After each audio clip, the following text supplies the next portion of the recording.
today I'm going to be reacting to my Premier League predictions from like the season that's just finished the other day. So let's get started. 20th, I had Sheffield United, and they did finish bottom, and they were dreadful this season. Let's be honest. And I knew that from when they were selling Sant Berger from in Dye in the summer that it was going to be a long, hard season. Didn't replace them properly. They've got to go down with one of the worst Premier League sides in history. The amount of times they got battered, I've lost count of them in total honesty. Um, the first side in history to concede over 100 goals, and yeah, it's just being a downright bad season for Sheffield United, and they didn't look competitive or anything at all, and they fully deserved to go down. So yeah. 19th, I got Luton. They did go down, but they went down in 18th. Luton, I thought, unlike Sheffield United, at least gave it a go if you get with me, and at least tried and put up a fight and whatever. But unfortunately, they just didn't have the quality if you get me to go down. And I think they are in a lot better position to move back than Sheffield United are. But yeah, so yeah. 18th, I had Wolves, and I think it's 14th. I think Gary O'Neill's done an amazing job at Wolves. He went in there in a tough situation, but he's done really well. Got loads of results against them. The top ties did the double over Tottenham, beat Man City early in the season, and yeah, it was never looked like ever being dragged into a relegation battle. Even at times looked like they might have been with about 13, 14 games to go, like they potentially could have got into Europe if you get I mean, the end of the season weren't too great the last 9-10 games, but I think some of that is down to the fact that they had so many injuries. If you get me, especially in attacking players, but yeah, I think O'Neill's done a brilliant job, and so yeah. 17th, I put Everton, and the thing is 15th. Obviously, they would have finished higher if they weren't for their point deduction, but I think you've got to give Sean Dyche a humongous amount of credit. I think with everything going on at Everton, it would have been so easy for Sean Dyche would have had every excuse in the book. If they went down, if you get me, and he could have got away with it. But they were, if they were brilliant, if you get me, defensively solid and everything you would expect from a Sean Dyche team. And I think, like you said, they would have finished higher. I think they got 40 points. They would have finished 48, and yeah, it's a step in the right direction. Last season, they avoided relegation on the final day. This year, they were comfortably clear with an 8-point deduction, and they had an 8-point deduction, if you get me. So yeah. 16th, Bournemouth, and they finished 12th. I think they were another one that had a really good season from in total honesty. I remember it didn't start well for in total honesty, and at some points it looked like Ioli could have been sacked, but fair play to Bournemouth for keep sticking by him and keeping with him, and reaped all the awards and everything of it, and everything in total honesty, he's probably got that squad achieving better than what that actually is, if you get what I mean. But yeah, fair play, they got awards. Obviously Dominic Solanke had a great season, scored for the 18-19 goals, and yeah, another positive season. So yeah. 15th, I've got Forest, and they finished 17th. Obviously they also had a point deduction, what at some points you thought whether could they maybe go or not. Obviously they didn't, and they deserve to stay up, I would say.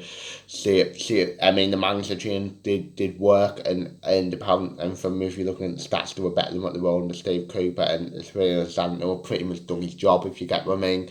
Kept them in the Premier League, and yeah, to be fair, when you look at their attacking players, they probably should have done a bit better, but at least they stayed up. And if we're being in total honesty, this is probably the best season to have a points deduction given the stand of the bottom three, if you get me. That the bottom three were really bad, if you get what I mean. So yeah. 14th, I put Burnley, and the thing is 19th.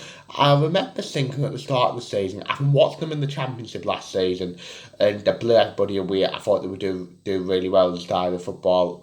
They played, obviously they didn't, defensively they were shocking, the goalkeepers were shocking, if you get me, and Kompany's inability to change the way we played, I think, is ultimately cost them, because you can't play that. I mean, yeah, you can play nice football and whatever, but you need to be a lot more careful in the Premier League, and hopefully, I mean, he might go to Bayern Munich, but hopefully if he doesn't, he's learned some lessons. If you get me, there was a time when maybe about 5-6 games to go after Forest had a point deduction there, put the gap to maybe 4 points, some 4 or 5 points, I think they maybe do it, but yeah, I never felt it was likely, and again, like Sheffield United, they fully deserved to go straight back down, so yeah.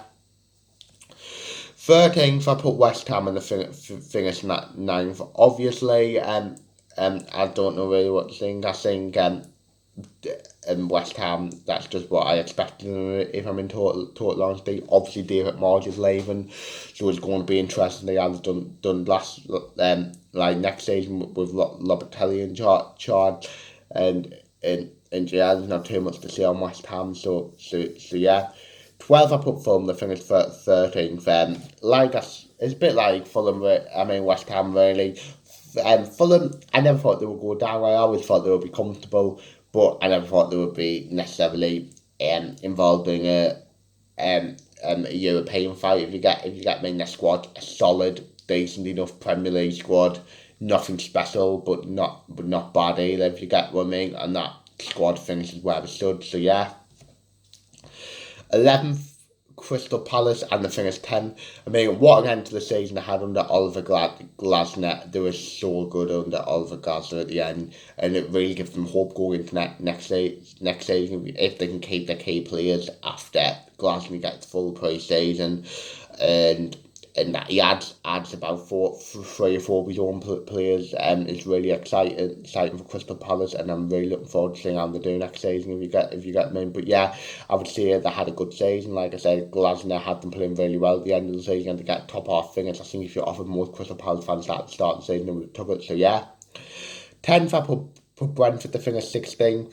I think they're more another side that was crippled with injury. Obviously, they had the best player Tony out for the first half, for much the first half of the season, and yeah, a bit like Thomas Frank really. Yeah, of course they'll be disappointed to finish slow down with 16th, but was never involved in relegation battle, and it's another season of Premier League football. So like you can just say it's another good season every season in the Premier League. It's a good season really. So yeah. 9th, I put Tottenham, and they finished 5th. I think Tottenham had a really decent season in total honesty. Yeah, they'll be disappointed. They did me at the top 4 with I think 4 defeats in their last 6 games. What obviously the running didn't help either with who they had. But yeah, they were so excited. They were exciting to watch, something that they hadn't been over like the previous years. And I really like Ange's mindset. I do think at times he's perhaps got to adapt the way he plays. It's sometimes like I remember when they had 2 men sent off against Chelsea, they were still playing a high line, if you get what I mean. But yeah, exciting to watch if you get what I mean. And I think there's definitely building blocks going into next season. You get what I mean, to maybe do better, maybe get the top 4 if you get what I mean. So yeah. 8th, Brighton, and they finished 11th. Obviously, I think European football took it out at Brighton if I'm in total honesty, and I think it finished 11th, which I don't think it's surprised the first season in Europe. Obviously, De Zerbi's leaving, which will be interesting to see what's going to happen, who they're going to bring in, but yeah, they finished 11th, and yeah, so yeah. 7th, I put Aston Villa, and they finished 4th. I think they're the biggest overachievers of the season, if I'm in total honesty. Emery's done a brilliant job, and to get that squad in the Champions League is just amazing. If you get me, and the thing what you got to realise is they were also playing on Thursday nights. They've had Thursday night schedule for most of the season because they got to the semi-finals of the Conference League, and they've done that. Emery deserves a huge amount of credit. He made so many players better, and I'm really looking forward to seeing how they're doing the Champions League next season. So yeah. 6th, I put Newcastle, and they finished 7th. They were one who was really obviously I'm a Sunderland fan, but they were one who was really decimated by injuries this season. I think near Christmas time they've really struggled with injuries and struggled because of it. But I think they had a good end to the season, I'm in total honesty, and to get like 7 players. What if there'll be fingers crossed then that City win the FA Cup, so then we can get Conference League. But yeah, I think it's been a decent season for Newcastle, and if it goes their way another season of Conference of European football. So yeah. 5th, I put Chelsea, and they finished 6th. I remember thinking this prediction for so long looked a really bad one, but then they had a really good end of the season, which obviously got them into sixth on European football. I do think it's a weird, and I'm surprised that they sacked Pochettino, but I know it could be a mistake. But yeah, they've got a lot of good young players. Palmer, the pick of the pumps, absolutely brilliant. I didn't expect them to be that good, and yeah, I think they've had a good season, progressing on last year, and yeah, so yeah. Fourth, Man United, and the thing is here, really embarrassing season for the club the size of Manchester United. They've just had a really bad season. I know they've had injuries, but they've really struggled. Didn't play well. The worst season in their history, and yeah, it just speaks for itself really. So yeah. Third, I put Liverpool, and the thing is third.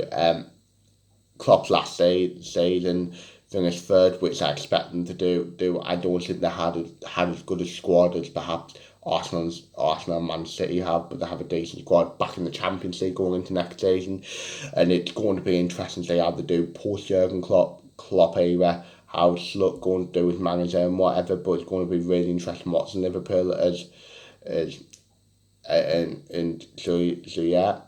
Second, I put Arsenal, and they did finish second. I think Arsenal can be obviously didn't win the league, but they can be really proud of their effort, and definitely going in the right track under Arteta, and they've improved on last season ultimately, and they lost it with 3 or 4 games to go. They took it down to the last day, and yeah, they're definitely going in the right direction under Mikel Arteta.